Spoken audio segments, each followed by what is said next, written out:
அந்த ராஜ்யத்தில் ஒரு டைலர் ஒருவன் இருந்தான்.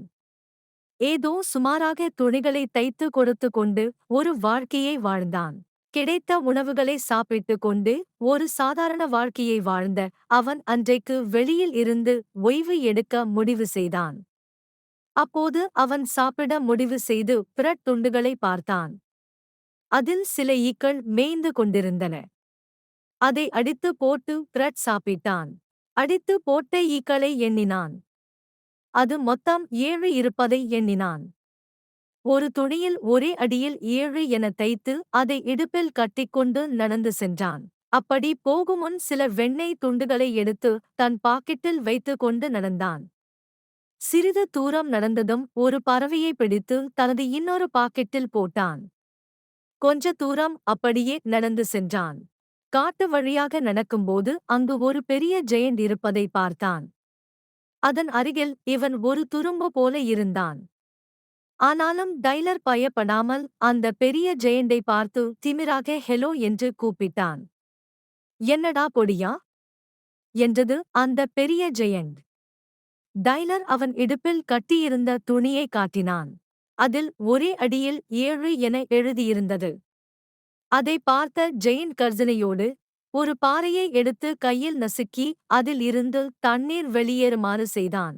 எங்க இதை பண்ண முடியுமா என ஜெயண்ட் கேட்க, இதை பார்த்த டைலர் அவன் பாக்கெட்டில் இருந்த வெண்ணெய் துண்டுகளை எடுத்து கைகளால் நன்றாக பிழிந்து எடுத்தான்.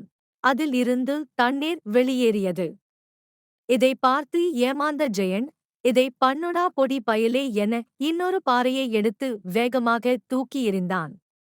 உன்னால இந்த மாதிரி தூக்கி போட முடியுமா என்றது அந்த ஜெயண்ட். உடனடியாக அவன் பாக்கெட்டில் இருந்த பறவையை வெளியில் எடுத்தான். அதை பறக்க விட்டான். அது விட்டால் போதும் என தப்பித்து பறந்து சென்றது.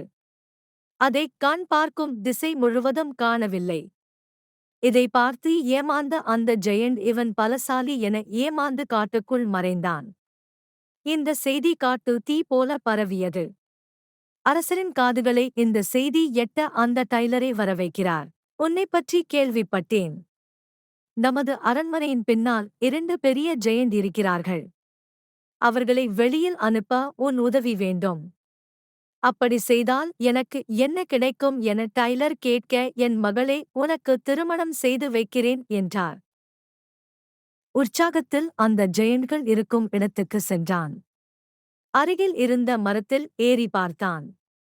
2ம் நன்றாக உறங்கிக் கொண்டிருந்தது.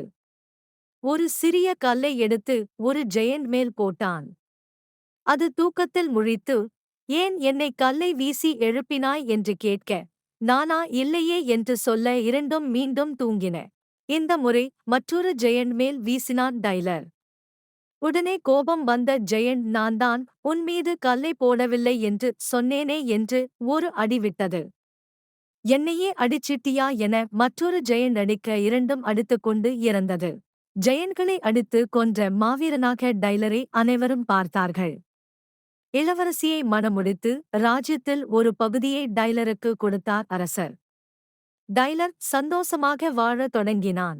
ஹலோ வணக்கம், என் பேரு சாரதி. ஞாபகம் இருக்குங்களா? மச்சான், என்னடா புது நம்பர்ல இருந்து கூப்பிடுற? இதான் என் நம்பர்ல இருந்து கூப்பிட்டு எடுக்க மாட்டிய. மச்சி, நான் கீர்த்தனோட இருக்கேன், அப்புறம் பேசுறேன். டேய் டேய் டேய் டேய், இந்த வாயில 6 நச்சுன்னு வண்டி ஓட்டுறன்றது, 5 நிமிஷம் கழிச்சு கூப்பிட்டு அஸ்கி வயசுல பேசுறது, இதெல்லாம் கண்டுபிடிச்சதே நான் தான். என்கிட்டயே நீ காட்டாத.